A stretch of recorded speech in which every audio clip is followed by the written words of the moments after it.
မိနစ်ပိုင်းအတွင်းလေရင်ကြီးဘာကြောင့်ပြတ်ကျခဲ့ရသလဲ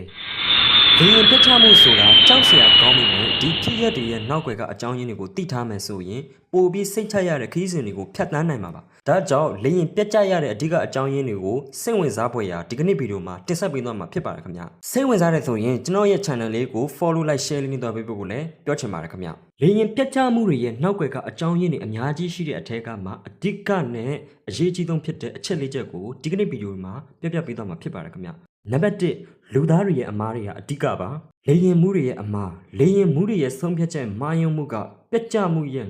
90%ကျော်ကိုဖြစ်စေပါတယ်လေချောင်းထိမ့်သိမ်းရေးအချက်လက်အမားဆက်သွယ်ရေးပြဿနာတွေကလည်းအန္တရာယ်ရှိပါတယ်ပြုပြင်ထိမ့်သိမ်းမှုအားနည်းခြင်းလေရင်ကိုပုံမှန်စစ်ဆေးမှုမပြုလုပ်တာကကြီးမားတဲ့အန္တရာယ်ကိုဖြစ်စေနိုင်ပါတယ်နံပါတ်2တစ်ချက်ကစက်ပိုင်းဆိုင်ရာပြဿနာများအင်ဂျင်ပျက်စီးခြင်းလေရင်အင်ဂျင်ကရုတ်တရက်အလုံးမလုံးတော့ရင်အန္တရာယ်ရှိပါတယ်လောင်စာဆီကုန်ခန်းခြင်းတချို့ဖြစ်ရက်တွေမှာလောင်စာဆီမလုံးလောက်တာကြောင့်ပြတ်ကျတာမျိုးရှိပါတယ်လျှက်စစ်စနစ်ချွတ်ယင်းခြင်းလေရင်ရဲ့လျှက်စစ်စနစ်တွေအလုံးမလုံးတော့ရင်ထိန်းချုပ်ဖို့ခက်သွားနိုင်ပါတယ်နံပါတ်3တစ်ချက်ကရာသီဥတုနဲ့တဘာဝဘေးမိုးချိုးပစ်ခံရခြင်းလေရင်ကိုမိုးချိုးပစ်မိရင်စနစ်တွေပျက်စီးသွားနိုင်ပါတယ်လေပြင်းတွေတိုက်ခတ်ခြင်းပြင်းထန်တဲ့လေတွေကလေရင်ကိုထိန်းချုပ်ရခက်စေပါတယ်မြူထူပြီးမြင်ကွင်းမရှိခြင်းမြင်ကွင်းမရှိရင်လေရင်မှုအတွက်ဆင်းသက်ဖို့အခက်အခဲဖြစ်စေပါတယ်